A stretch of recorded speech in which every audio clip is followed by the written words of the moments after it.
Wow, intensity. Hard hit ground ball up the middle! Up the middle, they tie the game. It is 6-all. I know a place that will be warm. This year, we'll come together from all corners of the world. And Here comes the big red chant. Simka throws the strike. Hard grounder. There's one. The plate, the plate. Out at the plate, a double play. This year,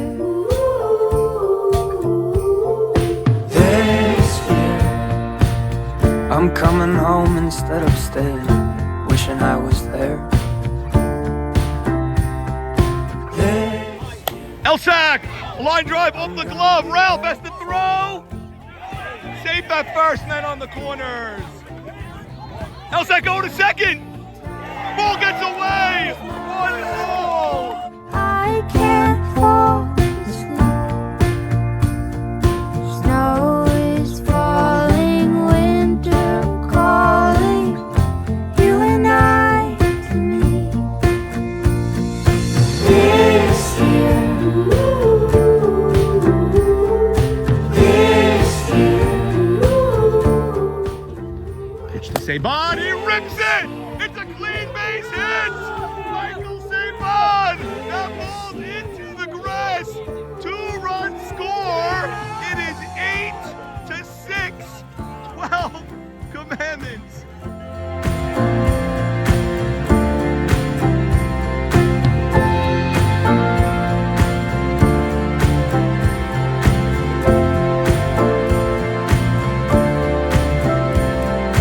Every time I see the lights, I think of you and me.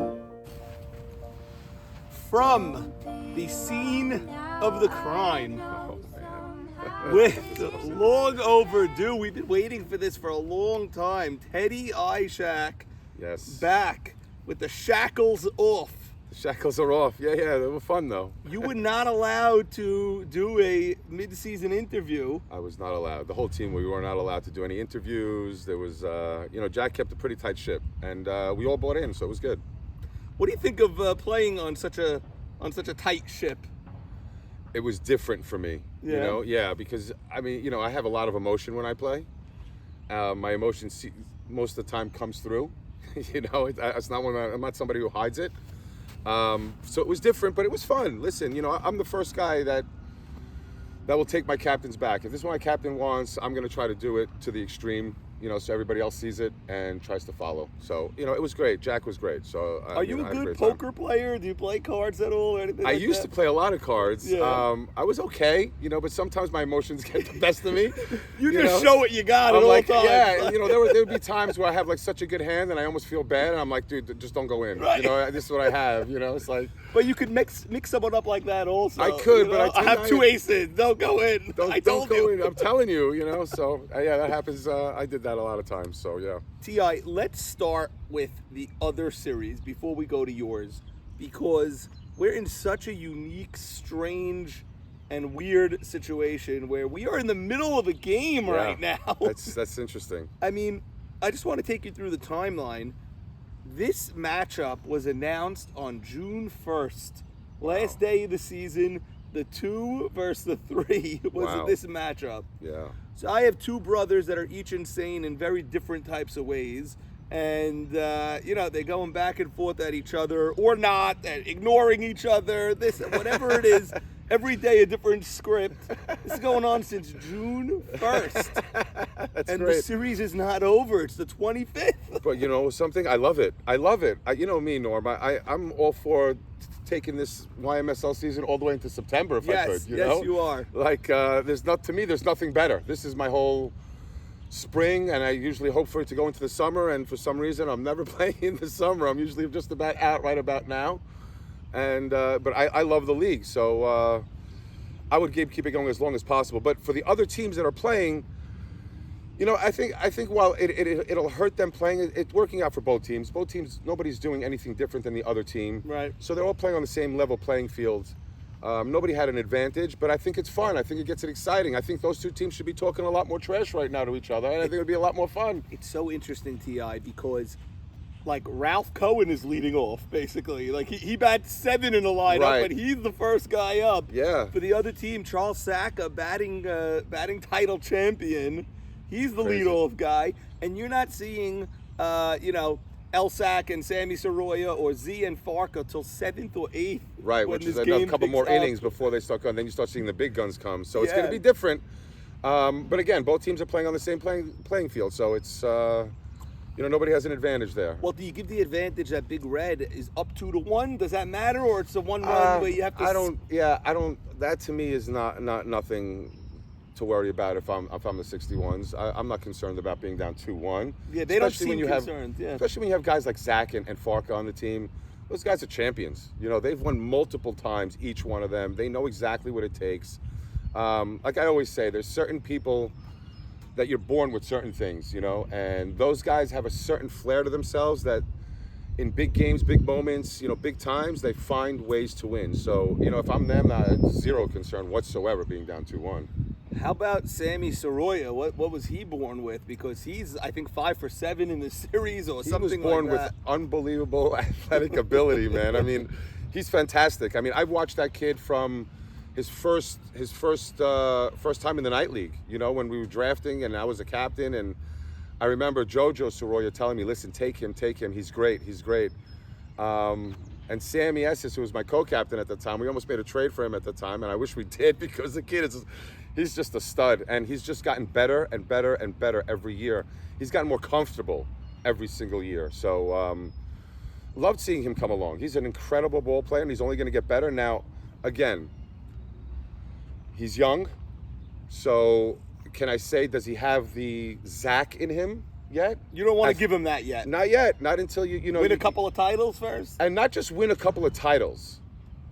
Win titles where you dominated, where you won the games, where the game was on the line and you got the huge hit, where you found the way to hit a home run to score from on a ground ball into right field and just keep running and scoring. And certain things that Zach does that people just don't do. You're not supposed to be able to do, but he finds a way to do it. So until I see that, does he have the ability? Obviously, we all see that. That's a given. Does he have that extra little something within him? We're gonna have to wait and see on that. Let me ask you about a specific play. We had a bang call at home plate. Rusumano called the guy out. Ended Okay. up being a double play. Big Red had bases loaded, nobody out in a 1-all game. Okay, 5th inning, let's say.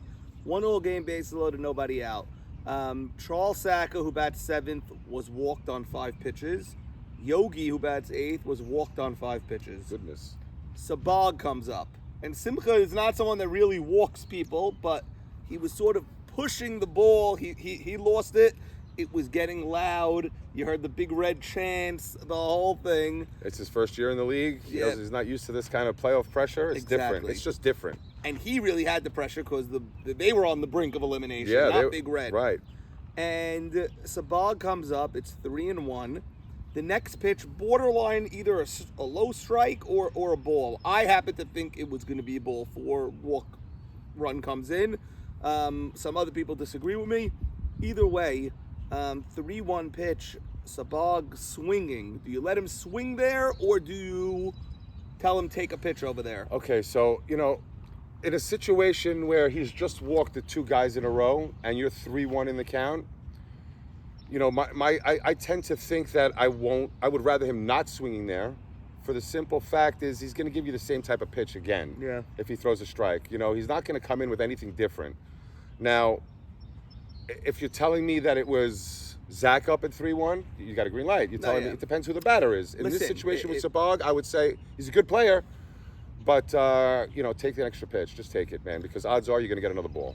If you have a first rounder, you could make the case 3-0 he could swing. Yeah, if he's getting 100%. a batting practice ball that he could throw into the parking lot. Okay, Yeah. fine. Yeah, we saw that with Jimmy, and we saw what happened there, right? Yes. So- We'll get to that. Okay, anyway, he actually smoked the ball, Sabag, but didn't elevate it. One hopper to Mavora, off of Mavora's glove, but right on the base, picked it up with his bare hand as he's touching first, fired home, tag. Actually, when you slow it down, he was probably safe, although it's inconclusive. Really bang bang. Really tough. Anyway, double play. Next guy pops up, inning over, and they don't score. 61's coming, score 5-6 runs, game over. So that's the at bat that's getting all the attention. Yeah, over there. I think it's meaningless. I mean, I think it's meaningless in the grand scheme of the whole game. Yeah. 61s came back. They put up a ton of runs. Whether that gave them a little momentum, possibly. But again, I don't think a team with Zach and Farka need that to come back in a game. You know what I mean? Yeah. Like they already know what they're gonna do. Like these guys are different breeds. You know, it's funny because you're saying how it's meaningless and all that. You're throwing it out. The inning before, and this is where LCS is a good captain. He texted me last night. He's like, now that I'm watching the game back, the inning before is where they really lost it. Big Red had second and third, nobody out with the first two guys on. So they had 3, 4, 5 coming up. Wow. Second and third, No nobody outs. out. Wow. Okay. First guy pop up. Yeah, That's can't the happen. 3-hitter. That was Alco. Back fly. Now there's 2 outs, only 1 run in, and next guy gets out. They only scored 1. Yeah, can't happen. That's really where they should have been up. So- if the 3 guy gets Yeah. just a base hit, now it's 2-0. Throw goes home. Guy goes to second. Now you walk in LSAC. It's 3-0 with just 1 base hit somewhere. So it's again, I hate to harp on it, but if you want to beat a champion, you got to beat him. Yes. You can't expect him to give it to you because he's not going to give it to you. He's going to just he's going to continue coming at you. So you got to put your neck on them. You got to bury them. And when you don't do that, you're in trouble. Yeah. They're going to find a way. Champions find a way to win. They find a way to fight back. They never give up. They always believe that they're good enough where, you know what, we're gonna come back regardless. So when you have those opportunities and you don't take advantage of those opportunities, 9 out of 10 times, it's gonna come back to bite you. Now we go to the game 3, okay? In between games, which was basically while your collapse was happening, Oh, man. you saw the rain started to fall. What a coincidence. Now, in between games, the rain actually let up a little bit. There were flashes of lightning in the distance, 1 over there, 1 over there. We're looking. By rule, you got to wait 10 minutes. And God bless these umpires, man. They know every rule, and they're going through every scenario. And the lightning stops. We wait the 10 minutes. We start the next game in, it's like a lighter drizzle than what you finished your game in. Okay. 10 minutes later, Downpour game. it is raining. Yeah. I'm telling you, I remember only one game that we played in such heavy rain. It was 1 p.m. basically, 4 or 5 years ago, Abe Saka versus Nate B. Coincidentally, Abe Saka versus Nate B. Man. in a regular season game that went extremely long. So it was 1 or 1:30. The game was still going on Wow. from the regular 9 a.m. start Goodness. on Memorial 1. And it was a downpour in the last 2 innings. And we just said it's 2 innings left. You got to finish it. Yeah, it was It's like already 1 o'clock. 14-12. Yeah. The guy, Paul Marino, was the umpire. He goes, you better pay me extra for this because I'm drenched and everything. Paul and Virgil. You remember Virgil? Yeah, I do very well. Of course you remember Virgil. So that's the only, I mean, in this last 5-6 minutes of this game, it was a downpour, but all the fans had to come under these canopies, and it was so loud. It was so loud. Every pitch was a cheer for one way or the other. That's great stuff, though. I never saw such, it was so dramatic almost, but the umps made the call, and they made the right call. They said, if this goes on like this, another 10, 20 minutes, someone's going to slip on first. Something's bad is going to happen. It's not worth it. Just put the game off. LSAC floated coming back at 3, but that's not so realistic. So here we are. We're still in the middle of that game on Friday. So let me ask you this. If that game did finish on Sunday, would we have game 1 of Yes. the World Series? It would have been Friday, game 1 of the World Series. Yes, we would have had Friday game 1, Sunday games 2 and 3. Right. Now I think, hopefully we get the game in on Friday, because I'm beginning to believe that game's never going to finish. I think we're going months, and we're never going to finish the game. Okay, so let's say we finish on Friday. We could do 2 on Sunday, and we could even do 2 next Friday, because it's July 4th.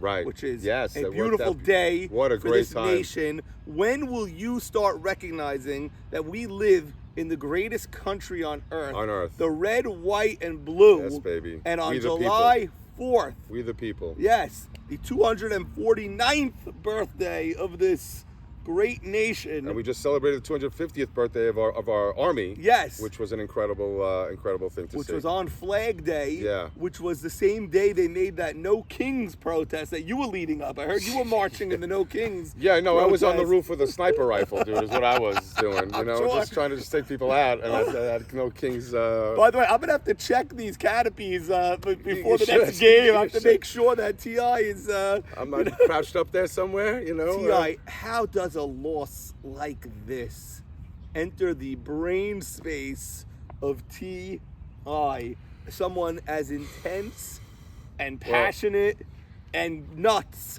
as you? How? All right. So this is one of the hardest, most difficult losses that I'd ever have to. And I've had a lot of tough ones. I had my first year in the league with that play overthrow, and I mean, I've had some tough losses. You know. Interruption. I did not remember that threat level midnight was up 6-0. Yeah, 6-0 in that game. The same thing happened to me there. You know. It's And crazy. So I feel like I've had the same issue happen to me year after year after year, where and it happened to us all season this year, and it happened to us last year when I was the captain. It happened to us again. One inning. It was always we One played inning. 6 great innings, and there's one inning where we just imploded, and Abe loses the strike zone a little bit. We start making a bunch of errors, and it's just a snowball effect. And I have to figure out a way to stop that because it's driving me crazy already. But this is not something I can ever get over, Norm. It's No. not. It'll sit on my mind just like threat level midnight. I still think about it today. I'm sure. You know, it's devastating. It's devastating. And I'm going to tell you something. You know, after we lost, I sent a voice note to Saban and his team, you know, basically just congratulating them all. But I sent them a message basically saying that I've been in this league for 5 years. And 5 years I've come close. And I haven't gotten there. So don't take it for granted. Right. You know, that you're there. Embrace it. You know, cherish it. You know, hold on to it, man. Go take a championship because nobody in this league is giving you anything. You know, if anything, they're looking to kill you. So be ready to fight no matter who you're playing. Even though they're going to game 3, you guys are relaxed. Whatever it might be, you were 12-2, it means nothing. You got to go out there and you got to go take it. You got to embrace the fact that you're in the World Series because this is 5 years for me now, and I haven't gotten there, Norm, and I can tell you it's driving me up a Well, wall. listen, Saban himself, I don't know the exact number, did not win his first, I'd say, 10 years himself. Saban and Ali have not won a ton in this league. They've won less than what they should have if you look at how long their careers are. And how good they are. So and how good they are, obviously. They embrace it, and both of them, every time I've spoken to them this year, from the draft when they left pumped up to when they were 2-0, 4-0, 6-1, whatever they were, every time they said, if we don't finish this, it means nothing, including as they were walking off with 10 runs, the post-game interview, Saban right away saying, if we don't win it all, what does it mean? 12-2, now they're 14-2. They're going for record books right now, and they have to win it all at this point. They are, listen, a lot of pressure on them to win it all. Yeah. But, you know, again, me personally, if you want the truth, I think they would prefer to play Big Red Machine. Why? For the Zach? the Zach Farker type of thing. Those Okay. guys they have magic. You know what I'm saying? You know, some guys, again, they just have magic, you know? Whereas I don't think you Big want to do Red that. has A lot of younger guys. LCS, Their main guys are who? are Sammy, Alco. Look how young they are. They Those are guys, young. this is a lot of pressure for them. Now, again, they're so good that they can offset the pressure, but the pressure seeps in whether you like to believe it or not. You can say it doesn't bother me, but you'll feel it. Listen, this could be insulting to Zach and Farka, but we won't know for another decade. You could be looking at the next Zach and Farka, and Sammy and Alco. 100%. You don't know. Right. Now, the question is, are they ready to take that mantle? Right. Is Farka and Zach going to let them take that mantle? Right. This is the fun part about it. Okay. This is why it gets fun. So I talk to Zach all the time. One of my best friends in this league, as is a baddie, which we have to talk about his captainship. But Zach, in general, this year, He's taken a back seat, and everyone's talking about Sammy at short, which Sammy deserves it. How good this kid plays shortstop. Unbelievable. That backhand deep in the hole and then the long throw, that's his patented move. I could tell already just from 7-8 weeks because he does it every week. But Zach is not ready to say the way he took short from Moshe and became the guy. He is not ready to hand off shortstop to Sammy Soroya. As he shouldn't be. He put Zach at short. He's still the best. So listen, this year he had to go to left because the outfield was a mess and they had Joko. So they had a shortstop who's great, but he is coming back at short next year and he's not happy with all the talk. I'm sure. Believe me, I know Zach, and Zach's as competitive as there is anybody out there. And he knows, to him, he's the best still, and he's going to prove it. He's going to go out there and try to prove it again next year. But doesn't it show you the makeup of the champion? Listen, I know we're better if I go to left field. We need to do that. I'm going to take step away from short and go to the outfield. Yeah. That's not an easy thing to do for guys at that level. I think it got very underplayed how selfless the That is move a tremendous. was. In a year when everyone's talking about the next shortstop, Correct. He went to left, and it's not because he's scared to play shortstop and say that he's still the best one. It's because and I gotta credit Jacob. I gotta credit Jigga because he does not verbalize anything to anybody else outside his clubhouse. He's very close to the vest. He made all these moves with guys that are much better than him, more experienced than him and everything. Of course, you need Zach's permission to move him. You need Farka's permission to do things on the team. You need to talk to them. But he made every move, and so far it seems to have what worked. the thing is about Jigga? To make these kind of moves and to do things like that, of course he's going to go to Zach, he's going to go to Farka, yes, and all that. But Jigga has a way about him. He's got an aura, an energy about him that comes off as you want to just say, okay. Yeah.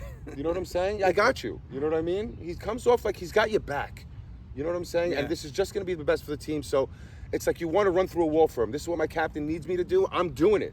There's no problem doing that, That's a very good assessment, Jacob. In life and in anything, very loyal. Right, and you can very see. Loyal person. Will never turn his back on his teammate after the season or say, this guy sucked or this guy. Of course, there's assessments that you have to make. And you're being honest and that's assessments. honest. Right. But he will, if he's in for the plan, right. And now let's say something bad happens in one of these new positions, whether it's Ray at second, Jake at short center, Zach at left, whatever it is, if someone screws up, he will not blame that person. He was behind these moves, and he'll own them. And it's just the way he does it. And again, he comes off, very genuine. And when you're that way with your teammates, I think they appreciate it, and they're willing to do more than they would normally do for someone else. Let's say Jigga has that quality. He's got a great captain's type of quality. He really does. He's a leader out there, and he's proved it. Listen, his first year as captain now, I don't know what he did before, obviously, but. He's one game away from the World Series. So Denver is one game away. Denver is one game away. They're from Denver, this team. Is that what they are? Yeah, Nate Kush was wearing a Denver Nuggets jersey in the huddle. Okay. All right. Full-fledged Denver Nuggets uniform. All right. Well, Kush. Kush is great. I love Kush. The Denver 61s are just 6 innings away, but so is Cincinnati, the Big Red Machine. LSAC has a very different approach to captaining his team. And I'm going to be honest, and I'm when I watch the whiteboards, and I'm the first one to tell people I'm wrong when I'm wrong. When I looked at that team originally, even though they had Max, and Max is a difference maker. Yes. I didn't see greatness in that team. I know. And I was completely wrong. As was I. Wrong. As was I. As was team. Everybody. I didn't hear anybody saying, guys, this team is an A+ and they're going to start 8-0. I didn't hear anyone saying that. It totally caught me off guard. And every week I'm waiting to see them fold. Yeah. Where they fold. And they didn't. And credit to LSAC for that. It's that's a great feeling, man, when everybody's betting against you and you guys just keep on going and win. Yeah. And for me, it was like, you're putting a lot on two really young kids who are great, but are they able to be the guys? So we went back and we looked at every whiteboard of the 4 remaining teams. And when you look back at the Big Red Machine, you're right. We put a lot on the young kids, but every veteran played better than they were supposed to have played. I agree. With a 10-year history, someone like Charles Saka, Hollywood, all the Henry Shalem. Bub played along where he always plays, but everyone else played better than they've played in 10, 11 And that's years. a testament to your captain. Yeah. That's your captain believing in you, giving you the confidence, letting you know, you're great. You're going to do it this year. We have confidence in you. We're going to believe in you.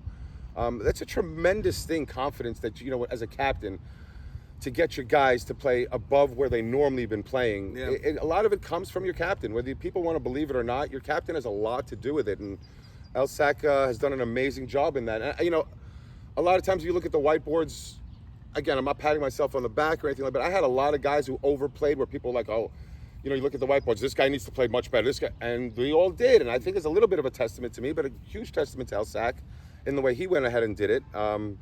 They believed, again, belief and believing in each other goes a long way.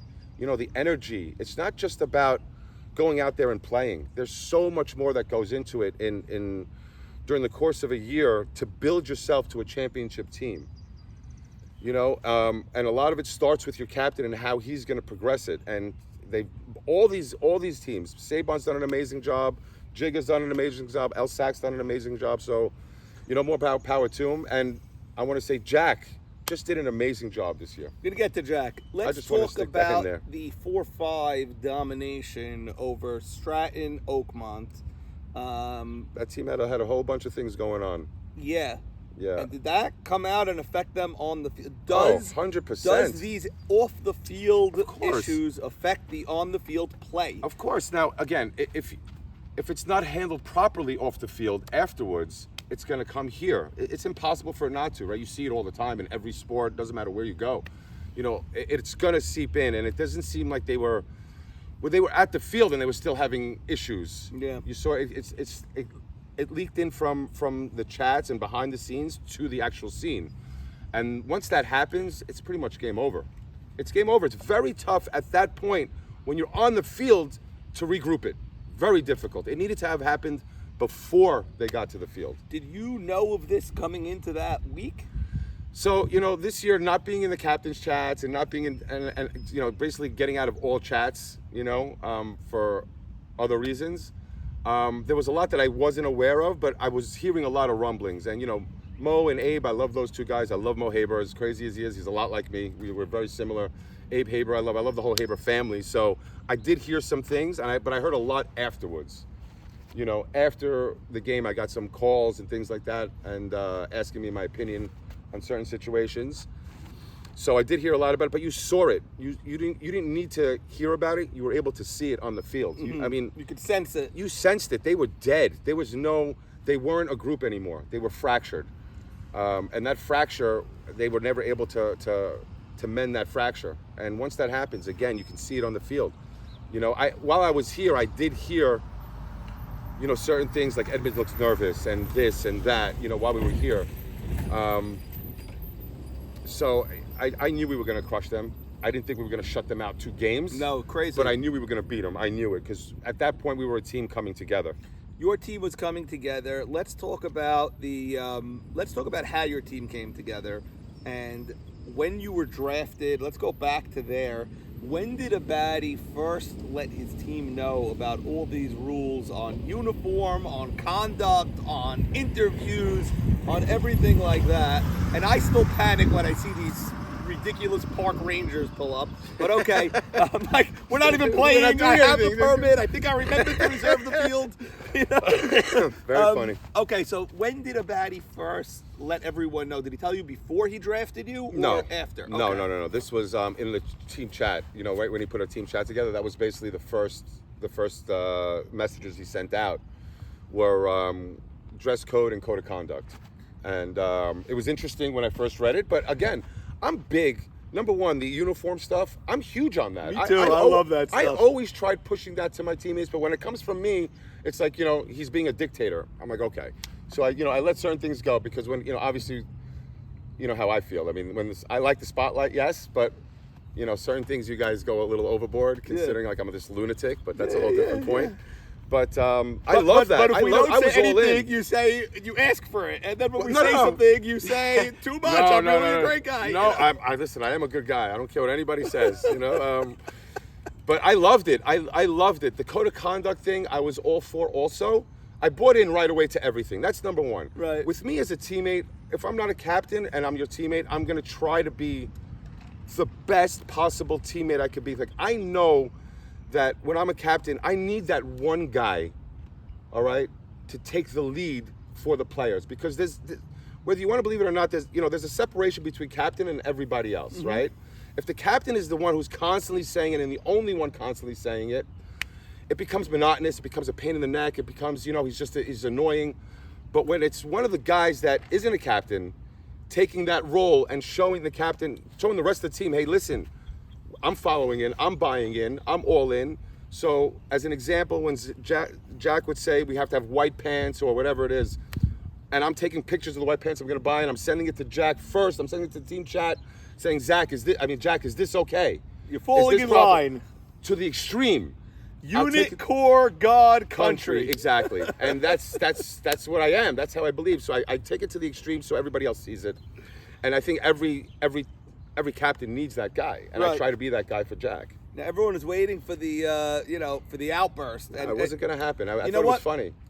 It bothered me a little bit how many people from outside your team, instead of saying early on, wow, this is the greatest thing I ever heard, they were almost rooting for, like, oh, we're gonna get under Jakob's skin, we're gonna get under T.I.'s skin, we know which guys we could this, that, or whatever. Well, that's just because it's a show. People like a show, right? So like, why do people slow down when they see an accident? Right. It bothers me also. You know what I'm saying? Yeah.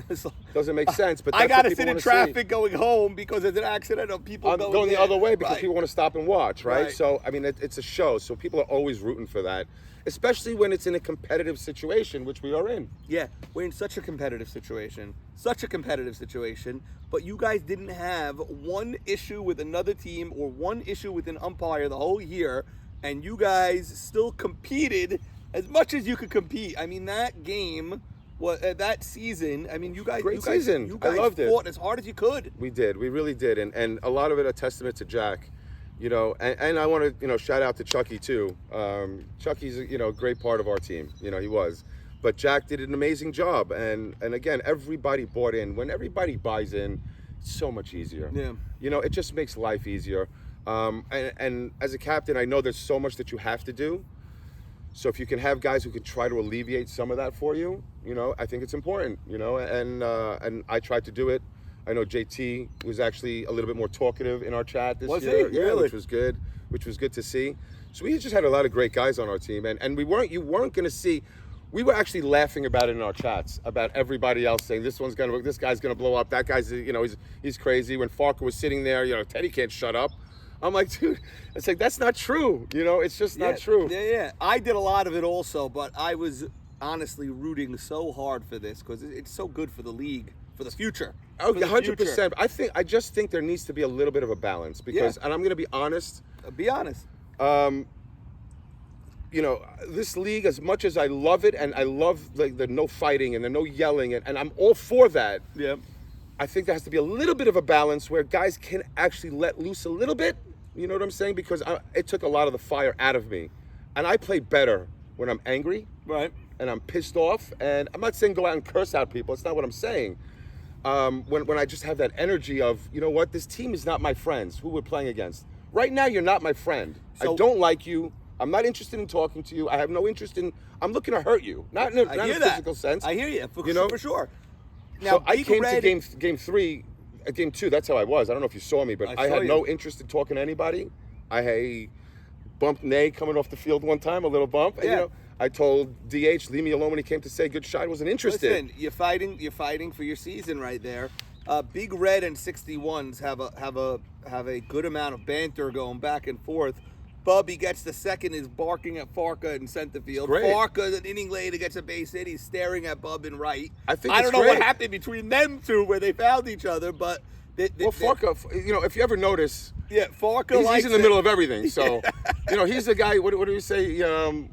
Call the kettle black or whatever it is. You know what I'm saying? Pot calling the kettle exactly. black. When I hear that from Farka, I start laughing, like, this guy can't keep quiet. I'm like, dude, it's like every time you get a base hit, you're yelling at somebody. You know, you're doing your little dance around the bases and the whole. So like, come on. You know? Yeah, he does the dance around the bases, yes. But he knows how to rein it in also at just the right moment. So again, at just the right moment. I think I tend to disagree with you. I think you guys just give him a little bit more leeway, and that's a fact. No, I don't know if that's a fact. That's a fact, man. That's a fact. If I did those things, that some of the things he did, I would be hearing it to the end of the earth. It would never happen, dude. Come on, It's funny stop it. because when Farco went to the mound against El Jefe this year there was a useless game between the 61s and the ridiculous Purple Cobra team, and Farco went to El Jefe on the mound. I blasted him. And he goes, if it was anyone else, you wouldn't be coming down this hard on them. I hear the same nonsense. Yeah, I can imagine what you hear from everybody. I hear the same thing. Someone's got to be more original instead of saying, only because it's me, you're coming to me. I'm not saying only because it's me, but listen, it's a natural thing, right? When someone has a certain reputation, whether warranted completely or not, when you have that reputation, the spotlight's going to be on you. So anytime you do something, it's going to get magnified, whether you like it or not. Whether you want to admit it or not, it's a fact. If I do something and that same guy, let's say Charles Sack, who never says anything, does that same thing, you're gonna let it stand. It's not a big deal. It's Charles. We all know Charles. That's not who he is. But when it's that person who has that reputation, you're gonna look at it. Why are you doing that again? Yeah, it's natural. It's okay, normal. that's I get natural. It. I get it. I mean, that's life. So guys like me and Farco, we are, we have that fire, and it comes out and. But Charles is not dancing around the bases. He's not going to do that. Has a famous dance around the bases because he hits home runs. Right, son of a gun. He hits them in huge spots. Right, and he lets you know about it. So I'm all for it, but don't tell me I can't go back at him. That old commercial with Greg Maddux and Tommy Glavine, it goes, chicks dig the long ball. Right, exactly. He hits home runs, he gets more leeway. He does.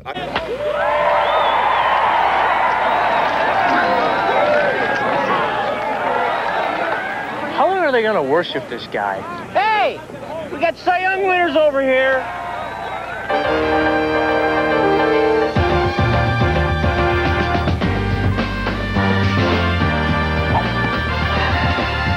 Come on, Alice.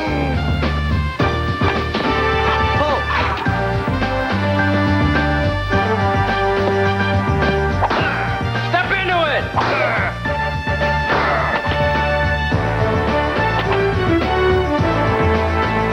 Feel bigger? Yeah. Hi, Top. Chicks dig the long ball.